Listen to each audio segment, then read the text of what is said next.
I felt bad. That was another thing. Like, I didn't have any money, so I wasn't like, all right, listen, this is just for the show. I'm just joking. I got $100. You know, it's like, I really don't have any money. Do you understand? Like, I don't have it. So if we're like, I got stuck there like a day or two or three more. I was like, wanting to like, what can I do? Can I do your laundry? What do you want me to do? My camera guys had money, so.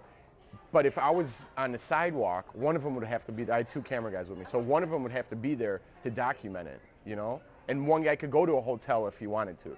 So once in a while, one guy would take off to a hotel if we're running behind on the production side. He'd be like, I can't stay in this, you know, where pigs are running around and there's no outlets. I have to get to a hotel. So they would go to a hotel, you know, cram as much production work as they could, while the other guy stayed on the ground with me where I was. I feel like when you were in Italy, that was, what day was that? That was towards the end. That was, yeah, that was like my third to last stop. So I was in Italy, Germany, and then London. Okay, and that's when Jordan came, right? Yeah. Do you think that helped you get through it? Like, oh, at that point? Seeing her, I mean, were you worn down at that point? Because you know what, that's a long time to be on the road. Yeah, at that point it was, you know, I felt like I breezed through the first 40 days. Like the first 40 days I was like, man, I'm doing this. And then when I got to like the halfway point, I'm like, this is getting rough. And then when I knew Jordan was coming, or, you know, thinking about coming, and I didn't even know, because it's not like you plan, like, okay, in 20 days, this is where I'm gonna be. Right. You don't know where you're gonna be the next day. So it's not like, I'm like, Jordan, would you come out and see me if you could? She's like, yeah. So I'm like, we talked about her coming to India, because that's where we were when we thought of the idea. I would love for you to come see me. Would you come? All right, we're in India. I don't know if I want to come to India. All right, I think I'm going to be in Germany. Do you want to come to Germany? I don't speak German. I know, just like, you know what I mean, like all this stuff. So it finally worked out where I was going to go see my family, and I didn't even know I was going to see them at the beginning of the trip. You know, it just turned out where I knew I wanted to go that way, but I didn't know if they would know how to get on, because my one distant cousin like barely speaks English, but she got on and figured out a way to come get me. And wow. So that and that that's was your great. Mom's side.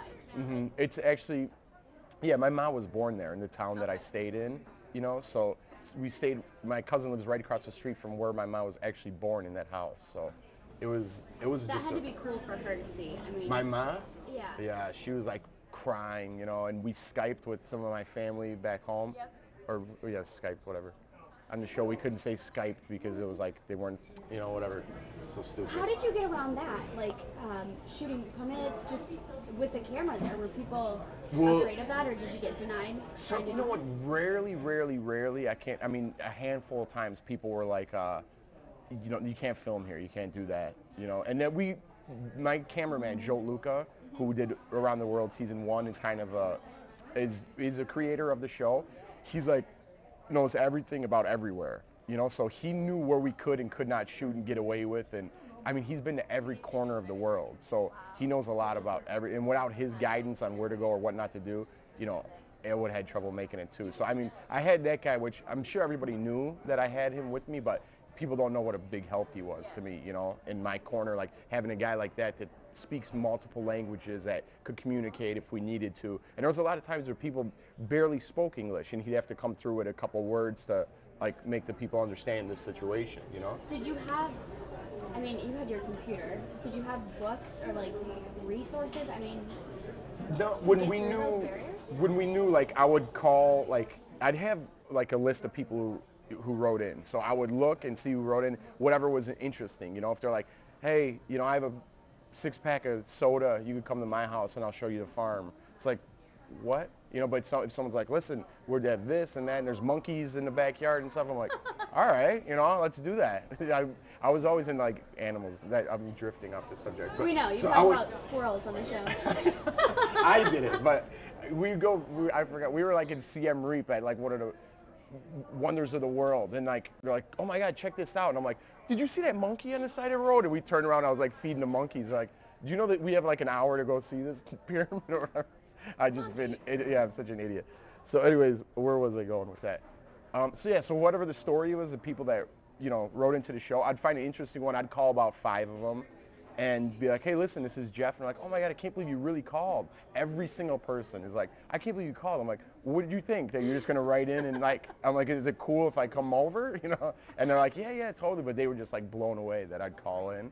And there was a couple of times when some people I called that it just didn't work out. Like But I mean, there's a lot that goes into us coming there. Are we going to be able to get a ride there? How far away from the airport are you? Like a lot, you know, are you able to, you have a car to come pick us from the train station? So sometimes it didn't work out with people, you know, and they're like, oh, I'm like, listen, I'm going to go, you know, another way. I just wanted to call you and pay you some respects, you know, and they're like, whatever, we're not good enough or something. I was like, yeah, I'm like, sorry, you know, what do you want me to do? It's not all my hands, you know. But it was, I mean, all in all, that was like, what, a couple times that happened. Where do you think the future of the show's going? Is it With gonna around the continue? world? Yeah. I think it'll definitely get picked up for season 3. It's tough. Season 1 actually made it on air. So WGN picked it up, and they made it into, I don't quote me, I think like 11 or 12 episode series. And he was on the show a long time. What did you take away from the show? Looking back now, what are you most grateful for? I think, like I said earlier, the thing that I took away most from the show is that really how great people are out just in the world in general. I mean, I was in third world countries all over the world. I don't have a bad story to say about a person. You know, I had my rough moments, I had my ups and downs, sure, but someone was always there willing to help no matter what country I was in. So I think what I take away most out of the show is that people in general are more willing to help than not, you know, and I think people, if you ask somebody in the world, like, hey, do you think if I went to India and asked for somebody for, you know, something, would they help me out? They'd be like, no, absolutely not. There's no way they'd help you. And you know what, they would, and because I did it. And I was in, you know, not to drift, but I was in places where like $20 was their month's salary. And they would still, I'd go to their house and they would still give me food and give me whatever they had. And they had zero. It's not like here where people have $100 in their pocket, but they're just still not willing to help. It's like, blows my mind. So that's definitely what I take the most out of the show. I mean, I could talk for hours about it, but it definitely blew my mind.